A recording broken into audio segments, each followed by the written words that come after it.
Malam hari ini masih bersama Ara Angin TVRI membahas terkait dengan suap 4 hakim dalam perkara vonis ekspor sawit. Masih bersama dengan narasumber-narasumber Bang Saur Siagian dari penasihat tim advokat penegak hukum dan keadilan, lalu juga Mas Zainur Rohman dari Pukat UGM dan juga Pak Abdul Fikar Hajar dari pakar hukum pidana. Saya langsung ke Bang Saur. Bang Saur, apa yang tadi kemudian saya menjadi teaser begitu, Prof. Mahfud pernah bilang bahwasanya kalau Anda tidak terpojok sekali, jangan sampai berurusan dengan pengadilan atau hukum. Singkat saja, apa yang kemudian dimaksud oleh Prof. Mahfud ini? Oh, sebenarnya bisa terkonfirmasi dengan kasus yang kita diskusikan ini. Kasus ini? Coba bayangkan, 3 konglomerat sawit ini kan, ketika didakwa, kan dia tidak minta atau menemukan pengacara-pengacara hadal yang berdebat soal kasus atau pasal apa yang dikenakan. Tetapi itu yang dibilang, siapa yang bisa supaya menangkan perkara ini. Kemudian dicarilah yang ternyata kalau kita lihat track recordnya, memang di dalam, saya lihat ada sosial medianya bicara ani-ani, bicara flexing dan lain-lain. Dan juga menemui kemudian pimpinan pengadilan. Artinya, jujur aja sekarang Mas ya, kita kalau mau jujur apa yang dibilang oleh Jainur itu benar. Kerusakannya itu sudah sangat sistematis.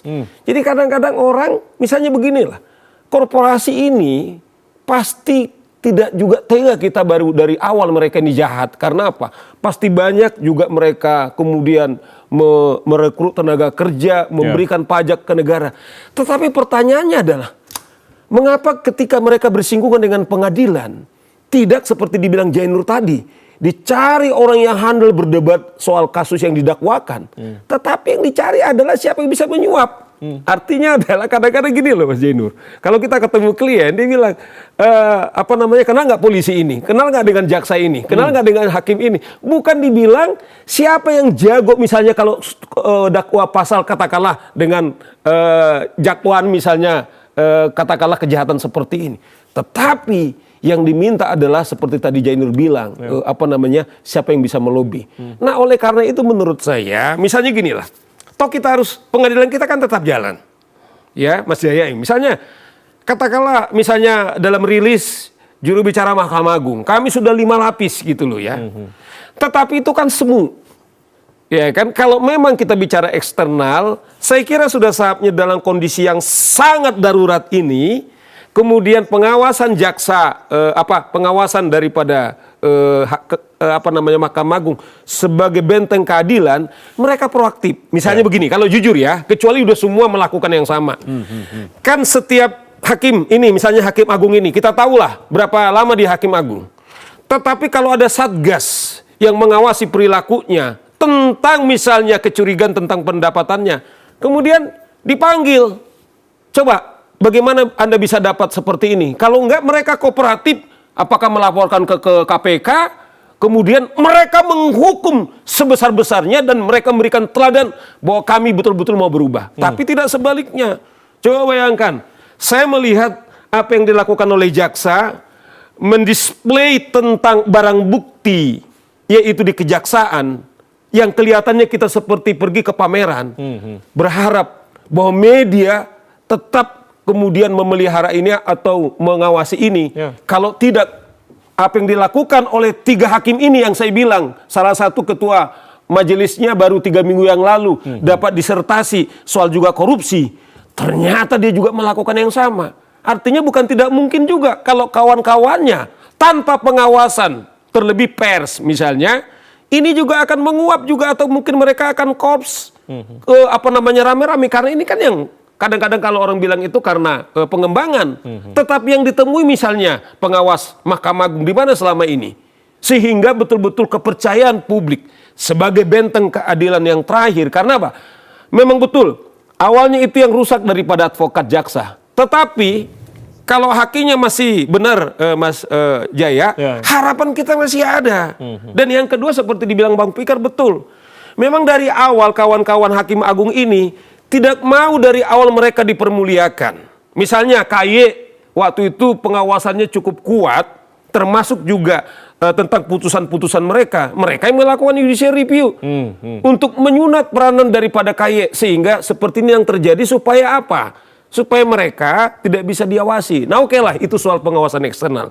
Saya tetap percaya, karena ini sudah keadaan sangat darurat, Kita minta juga sekarang adalah kecuali memang minta maaf Jaya, kita sudah rusak semua, anak istri sudah rusak, kemudian tidak peduli mau suami saya di penjara, mau suami saya seperti pembicaraan kita di setiap 24 jam televisi seperti ini, yang penting uang. Ya, saya bilang mau bilang apa? Itu yang saya bilang, kerusakannya itu sudah sampai kebudayaan kita dan cara berpikir kita. Menurut saya tidak lagi. Nah, begitu juga teman-teman, ya seperti dibilang Mas Jainur, betul. Biasanya itu advokat. Tapi memang organisasi kami udah rusak. Dipecat dari sini, di detik yang sama juga advokat yang lain, organisasi yang lain juga sudah bisa menampung. Oke, Bahkan mendewakan. Artinya Anda yang berpengalaman sebagai advokat, apakah juga pernah mengetahui upaya jual beli putusan seperti saat Ya ini? itu yang saya bilang. Jadi rata-rata kalau datang perkara itu Pak ini kenal ini nggak dan lain-lain gitu loh. Dan itu kadang-kadang seperti kita kerdil gitu loh. Ya, dan sekaligus juga itu menghina daripada peran-peran kita sebagai seorang aparat penegak hukum atau sebagai advokat. Nah, problemnya kan seperti tadi itu. Apakah dalam kondisi dibilang Jainur dalam keadaan sangat ketat, tetapi saya tidak percaya itu. Saya tetap percaya adalah kembali kepada individunya. Kalau memang individunya mau rusak, ya mau pengawasan apapun, mau ancaman apapun, kalau emang sudah rusak struktur berpikirnya, kemudian keluarga tidak mendukung, dan saya kira ini akan tetap berkelanjutan dan ke arah kepada makin parah menurut saya, Mas Jaya. Baik. Saya langsung ke Mas Zainur. Mas Zainur, apa yang kemudian Anda juga sempat ungkapkan di segmen awal tadi ketika pemerintah, Bang Saur juga mengatakan ketika pemerintah sudah berkomitmen untuk pemberantasan korupsi begitu, berulang kali dari pidato Presiden Prabowo mengatakan terkait dengan pemberantasan korupsi. Tapi begitu, apa langkah konkret yang kemudian harus diambil oleh Mahkamah Agung terkait dengan pemberantasan mafia peradilan ini? Langkah konkretnya seperti apa dan juga upaya pemerintah secara tegas seperti apa yang harusnya dilakukan melihat mafia peradilan saat ini? Selain juga reformasi hukum yang kemudian harus ditegakkan dan juga terkait institusi dan juga penegak hukumnya tadi, Mas Zainur. Ya, kalau di internal Mahkamah Agung tentu pesan yang jelas dan tegas dari pimpinan Mahkamah Agung itu sangat penting. Ya, pesan apa yang tadi kami sampaikan? Mengakui ada penyakit korupsi yang kronis di tubuh badan peradilan kita. Yang kedua, meminta maaf kepada masyarakat. Yang ketiga, mengingatkan kepada seluruh jajarannya untuk tidak lagi main kasus. Yang keempat, saya pikir sekarang perlu sekali dilakukan review dari sisi sumber daya manusia di Mahkamah Agung, khususnya untuk para pimpinan, baik itu ketua pengadilan di tingkat pertama, di tingkat banding maupun di tingkat Mahkamah Agung, di tingkat kasasi. Review apa yang perlu dilakukan? Karena sebenarnya saat ini masih banyak informasi yang sangat berharga belum ditindaklanjuti. Misalnya apa? Misalnya adalah jejaring Zarofrikar. Ingat, Zarofrikar itu bukan hakim, tetapi PNS karir, jabatan terakhir adalah eselon 1, menjabat sebagai Kabaritan Diklat Kumdil Mahkamah Agung Republik Indonesia. Itu di rumahnya ditemukan 920 miliar uang cash, 50 kg emas batangan. Bisa dibayangkan, itu berarti kan kurang lebih mungkin angkanya sekitar 1 triliun sekian gitu ya. Apakah iya eselon 1 PNS bisa punya uang 1 triliun? Nggak masuk akal. Itu kemungkinan adalah uang para pihak begitu ya. Siapa saja mereka? Ya jejaring mafia peradilannya. Sampai sekarang kan ini juga belum diungkap secara tuntas. Harusnya Mahkamah Agung melakukan investigasi melalui Bawasnya. Di luar, kejaksaan juga seharusnya menuntaskan dari aspek pidananya. Bawas harus menelisik siapa saja jejaring dari Zarofrikar ini, ya, menjabat di posisi-posisi mana saja, cari alat-alat bukti yang menunjukkan kerja-kerja jejaring ini, kemudian runtuhkan, ya. Dan kalau ditemukan juga jejaring-jejaring lain di luar jejaring ZR Zarofrikar, itu juga harus dilakukan penindakan terhadap mereka, karena Bawas MA bisa punya fungsi penindakan khususnya dari sisi kode etik. Yang sedang menjabat copot dari jabatannya, yang sedang tidak menjabat hambat mereka jangan sampai menjabat. Harus ada merit system di dalam pengelolaan sumber daya manusia di Mahkamah Agung. Beri kesempatan orang-orang baik, hakim-hakim jujur, hakim-hakim berintegritas untuk menjadi pimpinan di semua level, di semua satker. Jangan ada orang-orang yang lembek dari sisi moral, apalagi jelas-jelas kotor, itu menjadi ketua misalnya. Itu maka kalau dia sudah jelas-jelas kotor diberi kesempatan menjadi ketua, wah dia akan membuat kerusakan di dalam pengadilan, dia akan menunjuk majelis hakim yang dikehendaki, kemudian dia akan menerima suap, dia juga kemudian akan menjadi pengatur mafia perkara gitu. Jadi ini menurut saya ada langkah-langkah yang bisa dilakukan segera oleh Mahkamah Agung di luar ya apa yang sudah mereka kemarin sampaikan, akan mengocok perkara dengan menggunakan AI, akan melakukan pengawasan terhadap hakim di Jakarta Raya. Ya, hakim kan seluruh Indonesia banyak sekali, 8.000. Masa iya hanya Jakarta Raya? Tidak juga kan? Menurut saya yang belum dilakukan adalah soal evaluasi itu tadi terhadap mereka-mereka yang sedang memimpin. Mas Jaya, yang juga tidak kalah penting adalah bagaimana untuk mendorong agar hakim-hakim yang lurus, yang jujur di Mahkamah Agung itu mau untuk menjadi peniup peluit, whistleblower. Ketika ada kejadian suap yang dilakukan oleh koleganya, rekan kerjanya, sesama hakim. Dan bagi mereka yang mau meniup peluit, maka yang pertama harus dilindungi. Jangan sampai ada retaliasi terhadap mereka. Jangan sampai mereka dihambat, apalagi diancam, kemudian dimatikan karirnya. Juga harus ada penghargaan kepada mereka, misalnya dalam bentuk promosi atau dalam bentuk kondisi positif yang dapat menunjang karir mereka ke depan. Maka sesama hakim akan saling mengawasi, tidak seperti sekarang. Sekarang sesama hakim, ya bagi hakim yang jujur juga takut untuk lapor. Ya kalau kemudian laporannya benar, kalau laporannya juga tidak benar, itu kemudian akan menjadi resiko yang sangat tinggi. Laporannya benar pun bisa ada resiko yang sangat tinggi. Nah ini yang bisa dilakukan di internal Mahkamah Agung sekarang, Mas Jaya. Juga dari saya untuk Mahkamah Agung itu yang paling penting dari para pimpinan adalah keteladanan. Ini kan era di mana harta menjadi Tuhan yang baru ya. Harta adalah berhala baru. Ukuran kesuksesan seseorang itu sekarang ditentukan dari harta. Apalagi di era sosmed dengan tampilan visual, orang-orang yang berharta itu dihormati lebih daripada orang-orang yang jujur, yang berani dibandingkan orang-orang yang punya kontribusi di masyarakat. Maka perlu keteladanan dari para pemimpin di Mahkamah Agung. Pemimpin tertingginya berikan keteladanan. Bagaimana mereka bergaya hidup. Kalau mereka punya gaya hidup yang tidak seimbang dengan penghasilannya, ya itu juga sudah merupakan satu tanda-tanda, ciri-ciri bahwa ada sesuatu di balik itu semua. Juga saya setuju tadi dari Bang Saur, dari Pak Fikar, bagaimana agar ada semacam pengecekan terhadap LHKPN di internal Mahkamah Agung. Ini kan juga bisa dilakukan begitu ya. Seperti halnya kemarin Kementerian Keuangan beres-beres setelah ada kasus Rafael Alun gitu ya. Jadi LHKPN kan dilaporkan ke KPK. Tetapi di internal mereka sendiri, di internal Mahkamah Agung bisa dilakukan pengecekan misalnya di Bawas. Benar nggak hartanya sekian tetapi ternyata ada banyak jenis harta lain yang belum dilaporkan. Punya rumah di Jogja, punya rumah di Bali misalnya, punya rumah di Bogor misalnya.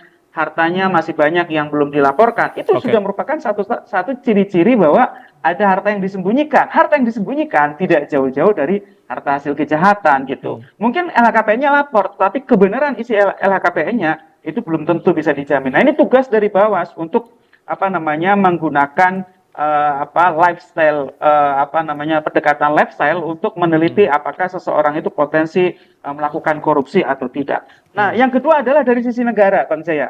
Sedikit saya ingin menambahkan, negara ini punya banyak tugas, ya. Presiden menjanjikan menaikkan gaji hakim. Soal kesejahteraan saya sepakat, tetapi harusnya untuk semua.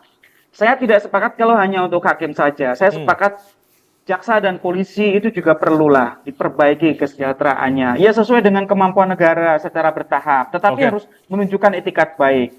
Yang kedua, saya pikir tidak bisa ini lama-lama begini terus gitu ya, harus dibongkar. Pertama, akar masalah dari abuse of power aparat penegak hukum, penyalahgunaan kewenangan aparat penegak hukum, yaitu undang-undang yang memberi dasar kewenangan pada mereka. Kita tahu KUHP kita crime control model, kewenangan penegak hukum sangat tinggi, akuntabilitasnya sangat rendah. Nah ini di depan mata ada revisi KUHP. Nah revisi KUHP itu tolong bagi negara, bagi DPR dan bagi Presiden tolong sekali lagi jamin hak asasi manusia lebih baik, tingkatkan akuntabilitas bagi aparat penegak hukum dari level penyidik sampai hakim gitu ya. Juga bagaimana agar bisa ada saling kontrol, saling mengawasi gitu ya. Juga tidak cukup hanya KUHP saja, perlu lembaga-lembaga pengawas eksternal juga direvitalisasi. Kompolnas, Komjak itu mandul, mohon maaf, tidak berfungsi karena mereka tidak independen, mereka di bawah pemerintah, tidak punya banyak kewenangan dasar hukum mereka, tidak punya sumber daya, tidak punya prestasi lah sampai sekarang, sangat minim. perlu diperbaiki. Kompolnas, Komjak, dengan apa diindependenkan, diberikan kewenangan, diberikan sumber daya.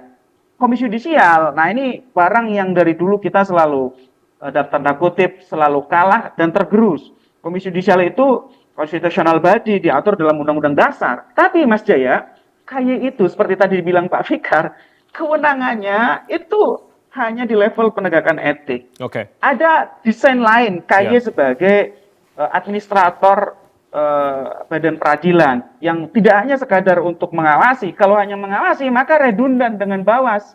Kalau hanya menyeleksi hakim agung itu cukup pakai panitia ad hoc.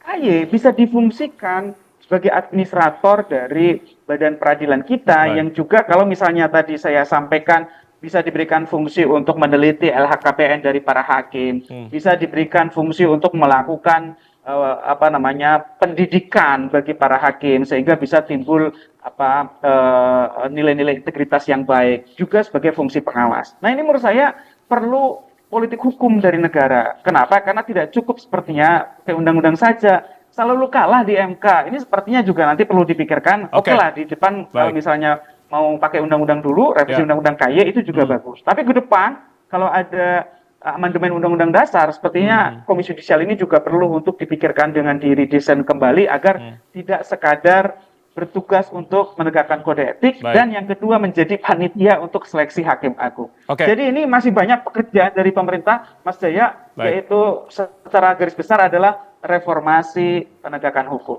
Kembali lagi, reformasi penegakan hukum itu yang kemudian terus didorong oleh Mas Zainur, perluasan kewenangan KY salah satunya, termasuk apa yang kemudian tadi diungkapkan Mas Zainur, ini terkait dengan kesejahteraan dari penegak hukum, lalu juga kenaikan dari hakim begitu, gaji hakim begitu. Saya langsung ke Pak Fikar. Pak Fikar, berbicara terkait dengan kesejahteraan, tadi Mas Zainur mengatakan tidak hanya hakim seharusnya, tapi juga jaksa dan polisi seharusnya juga harus diperhatikan juga begitu. Nah, Anda melihatnya terkait dengan upaya atau langkah-langkah yang kemudian akan diambil oleh pemerintah terkait kenaikan gaji hakim ini untuk mencegah korupsi. Bagaimana kemudian Anda melihat hal ini? Apakah juga cukup begitu untuk kemudian bisa memperbaiki kesejahteraan dan menghilangkan praktek-praktek mafia peradilan seperti saat ini, atau memang seharusnya tadi reformasi hukum yang seharusnya terus ditegakkan begitu? Pak Fikar, tanggapan Anda?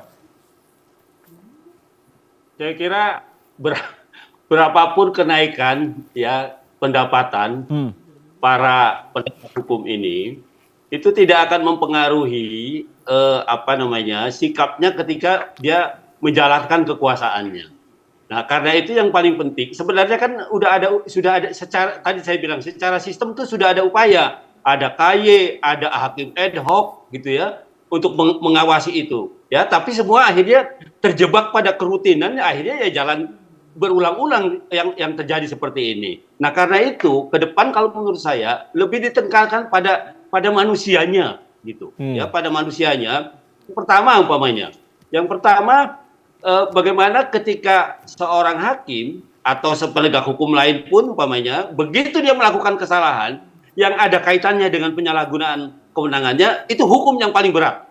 Ya, kalau dia etika ya diberhentikan sekaligus ya dipecat sekaligus tanpa harus ada pertimbangan apa-apa karena dia sudah mengkhianati tugasnya sendiri. Nah, itu yang pertama ya. Yang kedua ya, ketika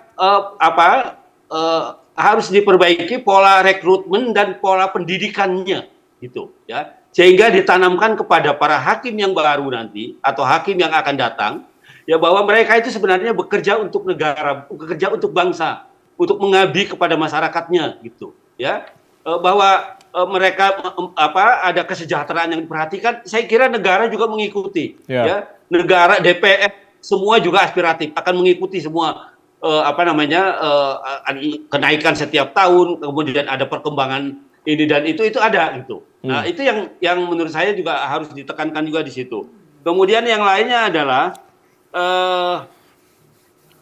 ada mestinya teguran langsung atau ada satu sistem alarm gitu ya, yang memungkinkan baik itu atasan para hakim itu, kalau hakim pengadilan negeri itu diawasi oleh hakim pengadilan tinggi, oleh ketua pengadilan tinggi, dan seterusnya ke atas gitu. Okay. Nah ya, itu harus ada satu sistem yang itu tadi ketika melihat ada hakim yang punya Ferrari namanya ya, itu mestinya langsung sistem itu bekerja, dipanggil, ditanya, kalau dia tidak bisa mempertanggungjawabkan ya mestinya dijatuhkan hukuman gitu ya. Nah itu yang sistem itu yang harus berjalan dengan sendirinya gitu, tidak perlu ada laporan dari masyarakat atau apa. Nah cuma kesulitannya adalah kita melihat kalau ada yang kalau kemudian pengadilan tinggi melakukan itu, orang akan bilang ini jeruk makan jeruk gitu. Karena semua sudah jadi jeruk. Nah, itu yang bahaya, yang agak sulit itu gitu. Nah karena itu sekarang ini mencari hakim yang benar-benar bekerja dengan baik ya, agak sulit gitu, karena sistemnya sudah seperti ini, sistem yang memungkinkan mereka punya kewenangan besar yang bisa menggunakan kewenangannya untuk menekan pihak lain dan mereka mendapatkan keuntungan. Itu yang agak sulit. Nah karena itu tadi saya bilang, ketika mereka ketahuan, hukumannya adalah hukuman yang paling maksimal. Berhentikan bahkan dipidana. Baik. Saya kira itu. Saya langsung ke Bang Saur, nanti saya langsung ke Mas Zainur dan juga Pak Fikar begitu. Artinya ini kan kepercayaan publik terkait dengan mafia peradilan menjadi sorotan, artinya ini kan pekerjaan besar untuk bisa mengembalikan kepercayaan publik begitu terkait sistem peradilan kita begitu. Apa yang kemudian harus dilakukan Bang Saur, apa yang tadi sudah diungkapkan Pak Fikar, kembali lagi ini ke manusianya, pola rekrutmen dan juga pola pendidikannya hakim juga harus diperbaiki. Iya, kan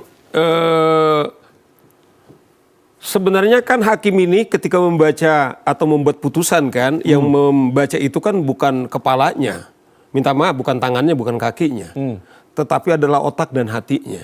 Artinya ketika kita bicara sebenarnya hakim yang katakanlah melakukan suap atau korupsi ini, sebenarnya kalau perspektif kemanusiaan secara hakikat, sebenarnya ini zombie. Sebenarnya ini mayat-mayat berjalan gitu loh. Mayat berjalan, zombie. Dalam arti sebutan hakim, tetapi roh hatinya itu bukan hakim. Minta maaf Pak Jaya. Jauh daripada penjahatnya penjahat. Artinya kategori penjahatnya penjahat, inilah yang dilakukan oleh para hakim sekarang ini. Oke, kita dalam konteks sekarang ini kemudian menghukumi lagi. Saya setuju dengan Pak Fikar 100%. Ini sebelum Jokowi lengser kan udah dinaikin gajinya ini. Oke, kami terus terang, Mas Zainur tuh tolong untung diingatin. Seperti kami ini yang bergerak atau membuka kantor litigasi, boleh loh kadang satu perkara itu kami bisa dapat 6 bulan, tapi bisa juga kami setahun itu belum tentu dapat perkara loh. Nih kan, saya punya pengalaman personal misalnya. Saya pernah sampai anak saya itu sudah 6 bulan, ada 3 anak saya itu tertunda uang sekolahnya. Ya kan? Terus satu hari ada kasus korupsi datang ke kantor kita. Nah, karena yang saya kasihan tuh anak istri saya, kalau pas penerimaan rapor, kemudian dia harus nangis, kadang ya nggak semua kan guru atau kepala sekolah itu peka tentang yang dialami. Ya toh, kan suaminya pengacara katanya. Tapi dia tidak tahu karakter pekerjaan ini. Negara tidak pernah kemudian terlibat kami punya perkara apa tidak. Maksud saya adalah, saya pernah bilang sama istri saya, "Ma, bagaimana kita tangani dulu satu kasus korupsi ini?" Ya kan, karena saya kadang tidak tega melihat dia. Terus kemudian kita simpan nanti supaya jangan sampai terganggu. Apa dibilang istri saya? Ternyata kamu nilainya seperti itu ya, gitu loh. Paham nggak maksud saya Jaya? Ya, bukan saya mau menyuap loh. Tetapi saya mau menangani kasus korupsi gitu loh. Tapi karena kami dari awal kantor kami tidak menangani korupsi, jangankan untuk itu tetap aja kita masih hidup gitu loh. Ya paling memang tertunda uang sekolah, kemudian kita katakanlah tetap harus berjuang tidak seperti normal dengan anak-anak. Tetapi itu bukan juga jadi kemiskinan, bukan juga itu jadi aib gitu loh. Tapi bayangkan sekarang ini yang saya bilang, coba bayangkan wakil ketua pengadilan, pimpinan pengadilan, kemudian melakukan maklar. Kejahatan apa lagi di atas ini gitu loh. Kalau begal melakukan, sama dengan klien saya bela tadi ada kasus pro bono, Mas Jaya, dia hanya membeli motor, tidak tahu motor ini hasil daripada curian, kemudian ditarget dia, kemudian jadi penada, ditahan 3 bulan, kemudian dipecat dari kantornya, padahal uangnya yang 10 juta yang ditabung bersama dengan pacarnya sekian tahun, kemudian bisa kembali. Nah, oleh karena itu menurut saya Mas Jaya, saya kira kita liburkan aja dulu hakim tiap Jumat. Liburkan Kita kasih hakim tiap retret, Jumat? ya retret gini loh. Minta misalnya ahli, Baik. katakanlah psikologi, yang mencuci otaknya, tapi ingat diajak istrinya. Jadi di hari Jumat misalnya, habis sholat Jumat, mereka tidak dilakukan pekerjaan. Bila perlu dalam sekali 2 minggu, diajak suami keluarganya, kemudian cari katakanlah para profesional untuk mencuci otak, membangun kesadaran, karena menurut saya ini yang sekarang hilang. Membangun kesadaran, apalagi Membangun khususnya kesadaran keluarga, keterlibatan bahwa dia dari keluarga bagaimana tadi ya. mulianya dia sebagai hakim, bagaimana mulianya dia sebagai advokat, sebagai jaksa, tidak karena hanya katakan ada tantangan, klien tertunda, kemudian melakukan terabasan seperti ini yang saya bilang kejahatan tidak lagi di atas ini gitu loh. Kembali lagi ke manusianya itu Iya, tadi ya. jadi buat retret sekali satu minggu, ajak. Ya mungkin dananya nggak terlalu besar, tapi hakim agung, ketua pengadilan, jaksa, polisi, seperti itu sehingga mereka menjaga roh keadilan dan juga menjaga keluhurannya, Mas Jaya.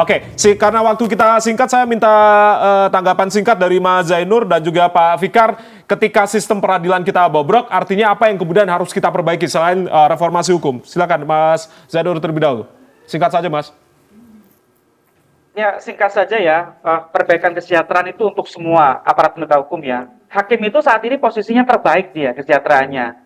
KPN itu tuh sekitar 40 juta per bulan, sepertinya sudah lumayan begitu ya. Hakim agung itu sudah ratusan juta TKP-nya per bulan.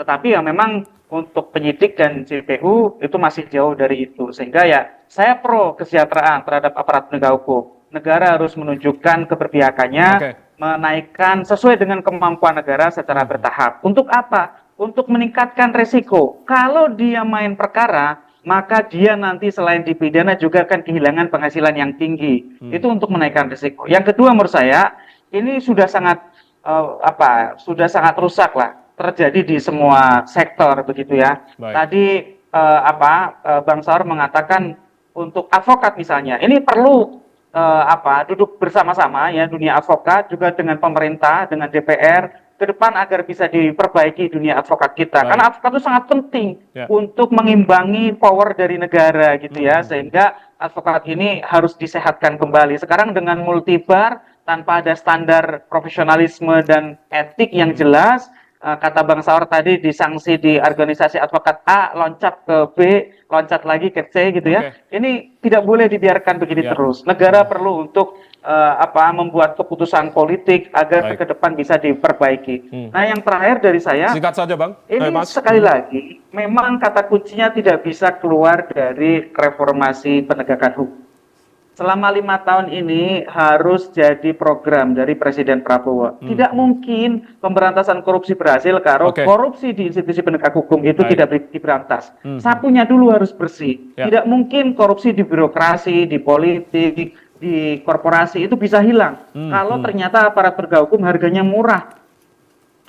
Tuntutan uang pengganti 17 triliun hanya dibeli dengan angka sangat murah 60 miliar. Itu rusaknya luar biasa gitu ya. Sehingga ya ini memang harus dimulai dari reformasi penegakan hukum.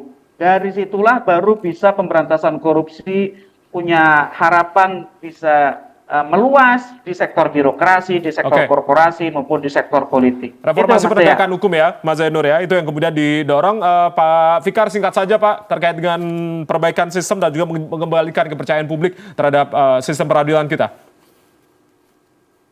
Perbaikan reformasi hukum itu harusnya mengarah pada perbaikan sistem.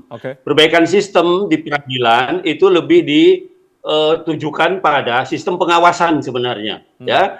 Meskipun tadi saya bilang sudah cukup ada hakim ad hoc, ada KY, ya, tetapi itu tidak cukup. Tetapi menurut saya harus ada satu sistem yang baru yang memungkinkan masyarakat bisa juga langsung mengawasi, gitu ya. Apakah terhadap pekerjaannya maupun umpamanya terhadap harta-harta yang dimilikinya. Kalau ada masyarakat melihat umpamanya ada hakim yang punya mobil Ferrari sampai 3 di garasinya, saya kira boleh ya masyarakat melaporkan langsung ke penegak hukum atau bahkan ke atasannya. Nah itu itu harus dibuka gitu. Artinya sebesar-besarnya partisipasi masyarakat itu harus dibuka. Ya. Tetapi kembali lagi saya bilang kepada akhirnya kepada penegak hukumnya, meskipun masyarakat juga sudah bekerja keras melaporkan, menggambarkan kejadian-kejadian yang terjadi di pengadilan. Tapi kalau respon dari penegak hukum juga tidak ada, ya. Nah karena itu dan dia akan berkata ini akan jeruk makan jeruk nih karena memang sudah sistemik dan struktural gitu dari atas ke bawah sudah terjadi seperti ini. Nah itu yang memang agak sulit gitu. Nah karena itu bagaimana kita menciptakan lembaga-lembaga seperti KPK umpamanya, ya lembaga-lembaga yang independen. Bahkan kita juga sedih KPK sudah tidak independen lagi karena dia sudah jadi bagian dari eksekutif juga. Menciptakan lembaga-lembaga independen yang bisa mengontrol secara sistemik habis-habisan terhadap sistem penegakan hukum di Indonesia. Nah karena itu kita memberi kesempatan yang sepenuhnya untuk para terutama untuk masyarakat yang tergabung dalam LSM. Ini saya kira harus punya tanggung jawab yang ditingkatkan gitu ya. Bagaimana pengawasan terhadap pengadilan ini? Karena menurut saya hampir dilupakan ya. Apakah itu yang namanya ICW atau apa ini hampir tidak nampak gitu ya. Perannya terhadap kejadian-kejadian penegakan hukum di pengadilan. Ini yang saya kira dituntut dari kita semua untuk mendorong masyarakat mengawasi sistem peradilan yang berjalan. Saya kira begitu, Mas. Artinya tugas kita semua begitu untuk kemudian bisa mengawal sistem peradilan kita agar kepercayaan publik juga meningkat kembali begitu. Apa yang kemudian tadi diungkapkan oleh Mas Zainur, segera duduk bersama advokat dengan DPR, Bang Saur, begitu apa yang tadi sudah disampaikan dan kita kawal secara bersama. Apa yang sudah dituliskan oleh Bang Saur begitu di simbol arah angin di edisi malam hari ini, ada pesan tobat dan juga cintai keluarga. Ini adalah pesan bagi hakim-hakim yang kita masih berharap dan advokat juga dan seluruh ya penegak hukum ini nih artinya ya. Ini semoga menjadi harapan bagi kita semua bahwasanya masih banyak orang-orang yang jujur, orang-orang yang bersih dan juga menegakkan keadilan begitu ya Bang Saur ya. Kita terbangkan simbol dari Arangin TVRI ini, tobat dan juga cintai keluarga. Pesawat ini kita terbangkan begitu. Kita tunggu Arangin seperti apa terkait dengan reformasi hukum, termasuk di dalamnya adalah reformasi penegak hukum dan juga institusi. Itu yang kemudian ditekankan. Terima kasih Bang Saur sudah bergabung bersama kami. Terima kasih juga Mas Zainur Rahman sudah bergabung bersama kami. Pak Abdul Fikar terima kasih sudah bergabung bersama kami. Salam sehat selalu Bapak-bapak. Terima kasih sudah bersama kami. Terima kasih Bang Fikar, Mas Zainur. Baik. Ya, terima kasih Bang Saur. Ya, terima kasih Bang. Demikianlah acara Arangin TVRI edisi kali ini. Saya Ardianto Wijaya mewakili teman-teman yang bertugas mengucapkan terima kasih atas kebersamaan Anda. Selamat malam. Sampai jumpa.